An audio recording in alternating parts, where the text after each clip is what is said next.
Hello दोस्तों, आज की नई वीडियो में आपका फिर से स्वागत है। आज की वीडियो में हम पढ़ने वाले हैं क्लास 10th का मैथ, जिसकी एक्सरसाइज है 6.3। इसका क्वेश्चन नंबर 10 सॉल्व करेंगे। तो आइए देखते हैं क्वेश्चन नंबर 10 क्या कहता है। CD और GH क्रमशः कोण ACB और कोण EGF के ऐसे समद्विभाजक हैं कि बिंदु D और H क्रमशः त्रिभुज ABC और त्रिभुज FEG की भुजाओं AB और FE पर स्थित है। यदि त्रिभुज ABC समरूप है त्रिभुज FEG के, तो सिद्ध करना है हमें ये वाले पॉइंट। क्लियर है? तो यहाँ पर हम सबसे पहले मान लेंगे हमारे पास दो त्रिभुज हैं। क्या हैं? दो त्रिभुज हैं। एक त्रिभुज है हमारा ABC, इसको मान लेंगे ये है त्रिभुज ABC।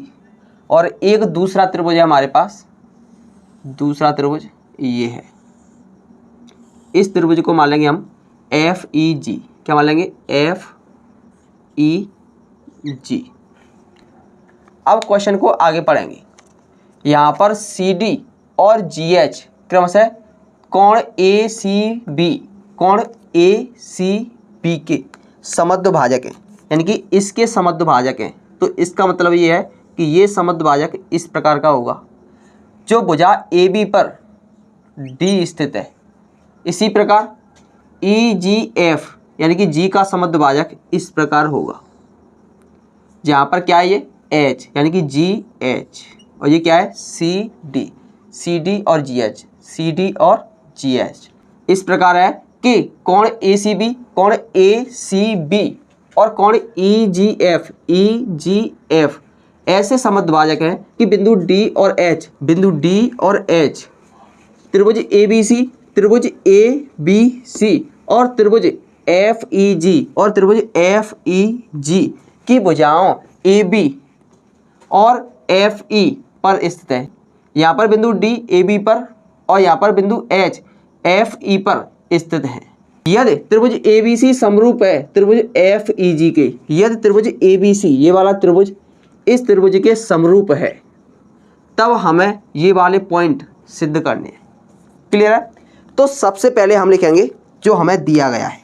तो लिखेंगे दिया है। क्या दिया है?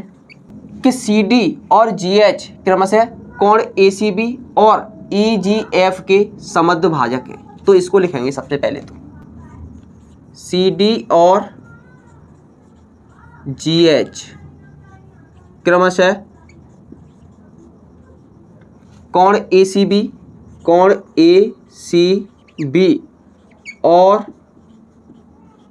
कोण EGF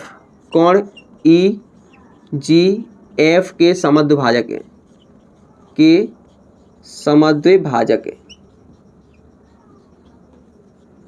क्लियर है? समद्विभाजक है। इसका मतलब क्या है? ये वाला कोण इस कोण के बराबर होगा, ये वाला कोण इस कोण के बराबर होगा। क्लियर है? तो यहाँ पर हम लिखेंगे कोण BCD बराबर होगा किसके? कोण ACD के, यानी कि ये वाला कोण इस कोण के बराबर है।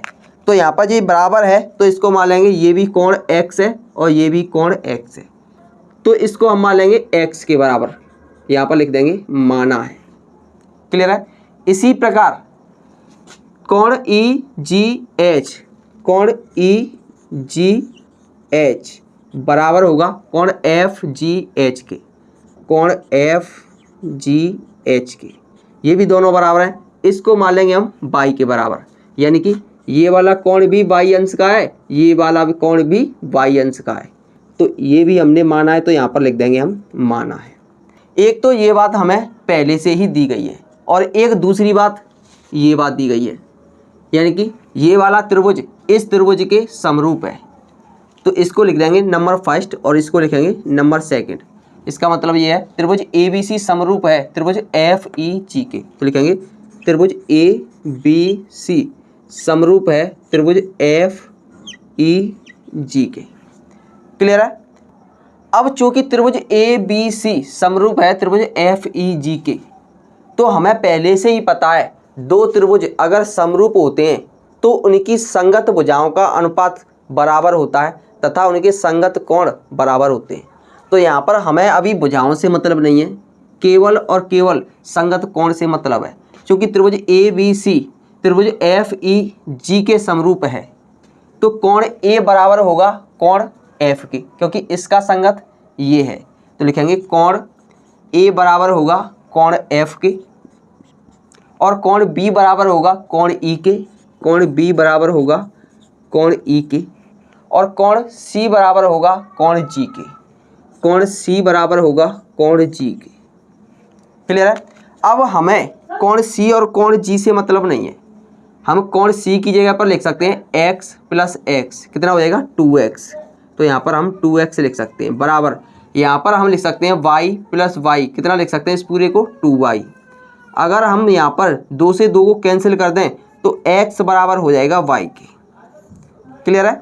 यानी कि ये वाला कोण इस कोण के बराबर होगा, ये वाला कोण इस कोण के बराबर होगा, मतलब ये दोनों कोण इन दोनों कोणों के बराबर होंगे। अब हम इन तीनों को सॉल्व करेंगे। तो सबसे पहले हम इसको सॉल्व करेंगे, यानी कि तीसरे वाले को। तो यहाँ पर हम लिखेंगे त्रिभुज DCA, त्रिभुज DCA और त्रिभुज HGF और त्रिभुज HGF, ये सिद्ध करना है कि ये दोनों समरूप हैं। तो यहाँ पर अगर हम ये सिद्ध कर दें कि इनके कम से कम 2 कोण या 2 भुजाओं का अनुपात समान है, तो ये दोनों सिद्ध हो जाएंगे कि ये दोनों त्रिभुज समरूप हैं। तो लिखेंगे त्रिभुज DCA, त्रिभुज DCA व त्रिभुज HGF में, व त्रिभुज HGF में। क्लियर है? यहाँ पर एक बात तो हमने पहले ही सिद्ध कर दी है कि कोण A बराबर है कोण F के, यहाँ से। क्लियर है? तो यहाँ पर लिखेंगे कोण A बराबर है कोण F के। और एक बात हमने अभी अभी सिद्ध की है कि कोण X कोण Y के बराबर है, यानी कि ये वाला कोण इस कोण के बराबर है। तो हम लिख सकते हैं कोण DCA, कोण DCA बराबर होगा कोण HGF के, कोण HGF के। जब ये वाला कोण इस कोण के बराबर है, ये वाला कोण इस कोण के बराबर है, इसका मतलब ये है कि 2 कोण बराबर हैं। तो लिखेंगे एंगल एंगल समरूपता कसौटी से,